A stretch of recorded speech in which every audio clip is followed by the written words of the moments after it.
Yes guys, welcome back to a new video on the channel where I will go through some 5-2-1-2 custom tactics, show you some examples like always, and give you in the end my opinion on it. If it's good enough for weekend league or not, let's just get straight into it. So obviously formation 5-2-1-2 build-up style is on counter and defense approach on high with the line of 70. Then let's get over to the player roles. I've got Courtois in goal, he's got sweeper, keeper, plus, so obviously we make use of that combined with the rush out playstyle, so put him on sweeper, keeper and balanced. Then the all center backs, I've put them on defender plus and defense.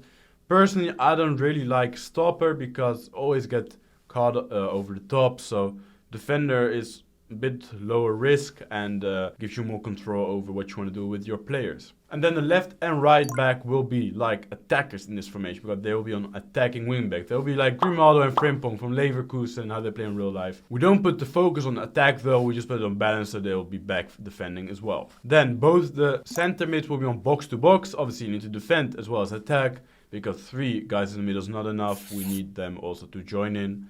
And obviously be there in the defense as well to act like central defensive midfielders. Our cam will be on playmaker and balanced. Honestly, I don't really know what's best yet there, but playmaker, when I see the squares, what it takes up, stuff like that, it seems the best to me. And then advanced forward and attack on both our strikers. That's just the best for me. I don't know, I haven't really tried the other ones, but I see all the pros using advanced forward, so might as well just copy them, no? So, all the tactics are talked about now. Let's just get straight into the gameplay examples. Starting off with the attacking examples. This is going to be a long attack in which I'll show you exactly what you want to do. So, of course, Theo, attacking wingback, we give an L1 pass so he continues going on the run. Now we take up some space with him, keep our opponent's right back guessing, finding the passes inside in the end. And then quick combination play with Mbappe and Vini. Obviously pay to win, I know, and a good finish. But you can do this with every kind of team. It's more about the thought process. So if you watch it again, build up from the back. The first thing we want is to get Theo Hernandez involved. Or Llorente on the other side. In this case it's Theo. Then obviously he also needs to secure the depth in this formation. And after it's just a matter of picking out the right passes, although it's very difficult this year with the passing system. So next up we have the ball with Vini and we put the midfields on box to box. So as you can see, Valverde will get involved and you have the space. Don't be afraid to shoot with your midfielders because the Trivelas is a very good way to finish or to get a long shot in from distance. If you watch it again, you can see that with Vini we keep dribbling, so we pull players out of the middle. Then, in the end, we find Valverde totally free because he committed already and there's space for a long shot. This year, unfortunately, it's not possible to always score the perfect goal by just passing, so you gotta take those long shots at that time as well. Next example, again, from the back, you see immediately that Llorente is running. We find him with Patri, a long ball plus is very, very effective this year. Play look to Mbappe, and then we need a moment of brilliance in which we do, but the build-up is the most important because if you look at it again, we sent Llorente on the run with the L1 button, then pass it to person with the best long balls in our team, Patri, and we find Llorente in the end, and then we're already like 50 yards of the pitch instead of passing it by short passes.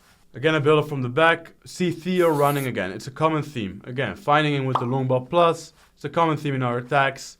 Then the pass inside, moment of brilliance from Vini, and a goal. Once again, obviously, Theo L1 pass, then we search for Patri to give that over the top through ball. We find Theo, and then it's just so easy because there's so much space, and we stay composed for the finish. Enough attacking clips, let's go over to the defensive clips now. So obviously we play a 5 back, so what you want is to keep that line of 5 and the midfielders in front. If you look at this first clip here, midfielders running back and the left back is closing in. You want to keep it as compact as possible, just as in real life. If you recognize a position where your opponent has no wingers, for example, and he's trying to go through the middle, just take your left back or right back and pull them inside to make it even more compact. Again, he's building up from the back. Theo now is gone because we conceded kind of a counter. Just give him the time to run back. So run back with your other players, let him get into position.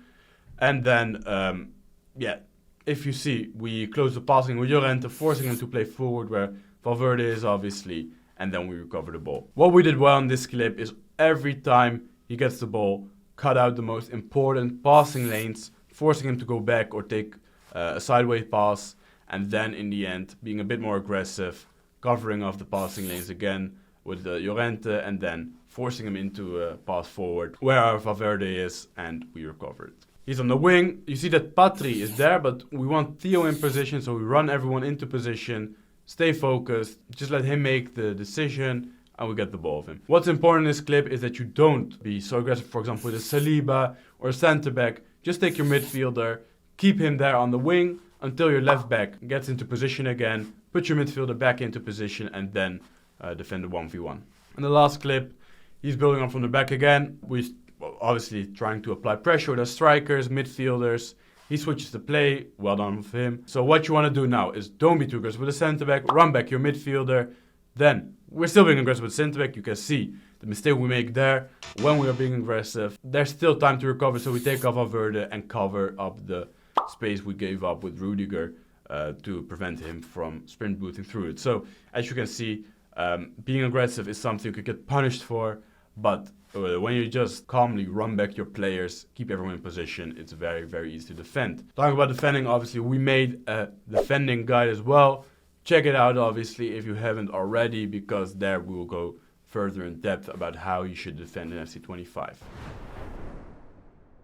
So guys, this was it for the 5-2-1-2. I also said that I was going to give my opinion. I played a weekend league with it. It's a very, very good formation, especially when you want to play fast through the middle. Wingbacks, you got to get them involved as well. The only thing you have to watch out for is that it's obviously very narrow, but also in defense, what means that your opponent probably has a lot of time and space on the wing. If you don't really like that, maybe you should go into a more wide formation like a 4-4-2, 4-5-1, stuff like that. But if you have no problems with that, then 5-2-1-2 is an extremely viable formation, which is played by many pros. So don't be scared to use it, apart from against me, obviously, because I don't want to face a 5-back. So if you enjoyed the video, please drop a like, subscribe, and I'll see you next time. Bye.